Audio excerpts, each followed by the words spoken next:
안녕하세요. 잡시광입니다. 최근 오토 저널리즘이란 매체에서 발표한 2022 세계 최고 경전투기 탑10에서 한국의 FA-52 당당히 1위를 차지하면서 주목을 받았습니다.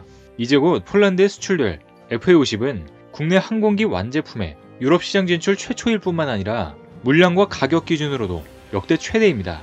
그런데 폴란드에 수출될 FA-50 PL 사양은 블록 20으로 업그레이드될 예정인데 약 5천억 원에 달하는 업그레이드 비용 대부분을 모두 폴란드에서 부담할 것으로 알려져 많은 사람들에게 충격을 주고 있습니다.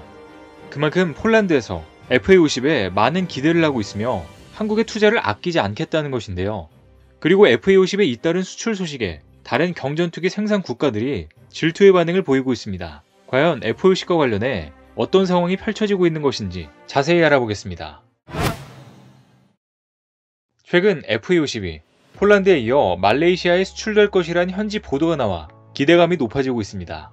지난 7월 폴란드 정부와의 20조 원 규모 무기 계약 이후에도 전투기, 탱크 등 잇따른 수주 전망이 나오면서 올해 한국의 방위산업 수출은 역대 최대 규모에 이를 것으로 기대되고 있습니다. 말레이시아 군사 매체인 디펜스 시큐리티 아시아는 최근 말레이시아 공군이 카이의 FA-50을 구매할 것이라고 밝혔습니다. 수출하는 경공격기가 최신 개량형인 FA-50 블록 20이라고 추정했는데요. 말레이시아는 이번 사업에서 순차적으로 18대씩 모두 36대의 FA-50을 획득하게 됩니다. FA-50이 폴란드 수출에 이어 말레이시아까지 수출이 거의 확실시되고 있는 상황에 한국에 잇따른 항공기 수출에 펄쩍 뛰며 질투의 시선을 보내는 국가들이 있습니다. 바로 인도와 중국입니다. 먼저 말레이시아의 차세대 경공격기 및 훈련기 도입 사업에는 우리나라를 비롯해 러시아와 중국, 인도, 튀르키예 등 5개국이 참여했는데요. 일단 러시아의 미그 35는 현재 전쟁으로 인해 수출이 어려워 일단 제외하고, 튀르키예의 휴르제트는 아직 개발이 완료되지도 않아 성능도 공개되지 않았고 완제품이 없습니다. 그리고 중국과 파키스탄이 공동 개발한 JF-17도 진작에 후보에서 제외되었습니다.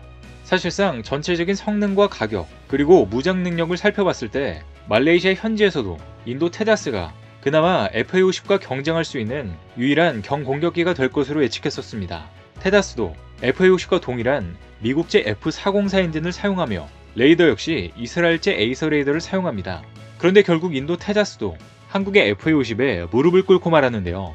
앞서 외신에서 보도됐다는 최고의 경전투기 탑10에서도 FA-50에 이어 2위를 차지했던 인도의 테자스는 인도 내에서는 엄청난 인기를 자랑하지만 실제로 해외 수출 실적은 전무한 상황입니다. 기존의 인도 언론들은 한국의 FA-50이 훈련기에서 출발했고 시기외 공중전, BVR 능력도 부족하며 미국 록히드 마틴의 지원을 받아 개발했다며 인도 테자스에 상대가 안 된다는 식의 기사들을 써왔습니다. 그런데 최근 폴란드에 FA-50 48대가 수출되는 모습과 말레이시아에서 FA-50에 밀리는 상황을 보더니 인도 언론들은 굉장히 망연자실한 상황인데요. 최근 인도 언론 유라시안 타임즈는 전 세계가 테자스에 열광하고 있지만 아무도 테자스를 구매하진 않고 있다. 우리 전투기에 무슨 문제가 있는가? 라는 제목의 기사를 실었습니다. 기사 제목부터 본인들의 처참한 실적을 한탄하고 있는 것인데요. 기사 내용을 요약하면 지금까지 인도 언론들은 인도가 독자적으로 개발한 테자스에 미국, 호주 등 서방에서 관심을 보이고 있다고 보도했었지만 실제로 테자스는 지금까지 단 한 건의 수출 계약도 성사시키지 못했다는 것이 팩트라는 것입니다. 실제로 미국과 호주에서는 훈련기로 인도 테자스를 전혀 고려하지도 않았는데요. 즉 인도 언론들의 과대 광고였다는 것입니다. 또 테자스는 도입할 때는 저렴한 기체일지 몰라도 개방형 아키텍처를 사용해 운용 유지에 훨씬 더 많은 비용이 들어가는 문제가 있다고 지적했습니다.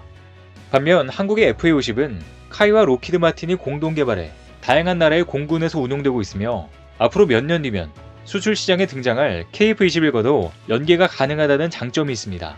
즉 FA-50 블록 20을 도입하는 국가들은 자연스럽게 KF-21로 이어지는 군수 지원 시스템을 그대로 이어받을 수 있다는 것인데요. 게다가 폴란드에서도 M346 대신 FA-50을 구매한 중요한 이유 중에 하나가 기존 F-16과의 호환성과 기종 전환의 용이성이 있기 때문에 F-16과 부품의 70-80%가 호환되는 FA-50을 구매하면 훨씬 효과적이라는 것입니다. 하지만 인도 언론들은 아직도 현실을 부정하며 테자스에 희망을 걸고 있는데요. 이렇게 본인들이 최고라며 FA-50의 수출 소식에 배아파하며 현실을 부정하는 곳은 또 있습니다. 바로 중국과 파키스탄입니다. 중국과 파키스탄이 공동 개발한 JF-17은 애초에 후보에서도 제외되었지만 본인들은 JF-17이 세계 최고의 경전투기라고 자부하고 있는 상황인데요. 파키스탄의 자금으로 중국이 개발한 JF-17은 그들이 주장하기로는 동급 대비 우월한 스펙에 가격까지 저렴해 가성비가 아주 좋다고 자랑하고 있습니다. JF-17은 동급의 FA-50이나 테자스보다 속도, 작전 반경, 엔진 추력도 높지만 약 2,500만 달러라는 파격적인 가격으로 제공된다는 것입니다. 그들이 주장하는 것만 들어보면 모든 나라들이 경전투기로 당연히 JF-17을 사야만 할 것 같은데요. 파키스탄에서도 JF-17은 애국심을 자극하는 굉장히 자랑스러운 전투기로 알려지고 있습니다. 심지어 파키스탄은 미국의 탑건을 베껴 인도 전투기를 때려잡는 영화까지 만들 정도였는데요. 이 영화는 2억 파키스탄 인구의 절반이 관람했을 정도로 역대 5위 영화로 랭크됐다고 합니다. 하지만 현실은 그렇지 않았습니다. 영화에 심취한 파키스탄 사람들은 JF-17이 인도 최신 전투기들을 모두 때려잡을 줄 알았지만 실제로는 그냥 결함투성이인 중국 고철 덩어리에 불과했던 것에 굉장히 실망하고 있습니다. 중국은 파키스탄과 JF-17을 공동 개발했지만 본인들은 한 대도 도입하지 않았는데요. 현재 파키스탄만 100대 넘게 도입 중인 JF-17은 역시 중국산이라 그런지 추력, 신뢰성, 연비 모두 기준 이하의 성능을 보여줬고 극심한 매연을 일으키는 것은 물론 기체에 금이 가거나 사출 좌석이 제대로 동작하지 않는 등 온갖 결함이 터져나오기 시작하면서 결국 중국에 더 귀속될 수밖에 없던 파키스탄은 현재 중국의 사기를 당했다고 호소하고 있습니다. 중국과 파키스탄의 과장 광고에 속을 뻔한 나라들도 JF-17을 빠르게 손절하고 다른 기체로 눈을 돌리고 있습니다. 아르헨티나도 JF-17 계약 성사 직전까지 갔다가 돌연 철회를 선언했고 나이지리아는 속아서 3대 정도 구매했다가 뒤늦게 경악하며 M346으로 갈아탔습니다. 물론 최근 말레이시아도 경전투기 사업에서 진작부터 JF-17을 탈락시켰죠. 이렇게 중국과 파키스탄에서 FA-50의 성공에 열폭하는 이유를 도저히 알 수가 없는데요. 한편 말레이시아에 수출될 FA-50도 폴란드에 수출되는 모델과 동일하게 FA-50의 업그레이드 버전인 블록 20으로 예상되고 있습니다. 그런데 이번에 FA-50 업그레이드 비용을 모두 폴란드가 부담할 것으로 알려져 화제가 되고 있는데요. 먼저 FA-50 블록 20에서 가장 이슈가 됐던 부분은 공대공 미사일인 AIM-120 암람 통합에 있었습니다. FA-50은 전체 개발비 약 1조 7천억 원 가운데 록히드 마틴이 13%의 지분을 투입해 개발한 모델인데요. 그래서 FA-50 수출이 증가하면 록히드 마틴에도 이익이 되며 무엇보다 FA-50이 러시아와 중국과 대립하고 있는 국가에 수출된다는 점이 FA-50의 AIM-120 암람 통합을 가능하게 해주었다는 분석이 많은데요. 실제로 카이는 록히드 마틴과 오랫동안 통합 연구를 진행했었고 이미 충분히 가능하다는 결론은 나와 있었습니다. 문제는 약 수천억 원에 달하는 엄청난 통합 비용이었습니다. 그런데 이번에 폴란드가 FA-50PL 48대를 도입하게 되면서 통합 비용 대부분을 제공할 것으로 보이는데요. 폴란드 언론과 안연호 카이 사장의 인터뷰를 잘 살펴보면 알 수 있습니다. 암람 미사일을 포함한 새로운 장비와 무기의 통합 비용은 누가 부담하냐는 기자의 질문에 안연호 사장은 FA-50PL 버전과 FA-50 업그레이드 로드맵이 거의 동일하다. 블록 10의 대부분의 개선 비용은 대한민국 정부에서 부담하지만 폴란드 공군의 몇 가지 추가 요구사항에 따라 폴란드 정부와 추가 협의가 필요하며 추가 개발 비용이 발생할 것이다. 이 작업은 AIM-9X와 AIM-120 암람의 통합에 관한 것입니다. 라고 밝혔습니다. 즉 블록 10의 성능인 스나이퍼 ATP, 공중급유 등은 이미 말레이시아 수출 사업을 통해 이미 한국 정부가 부담해서 개발하고 있지만 아직 진행하지 않은 블록 20의 핵심인 AIM-120 암람 통합 비용은 폴란드가 추가 부담해 개발한다는 것입니다.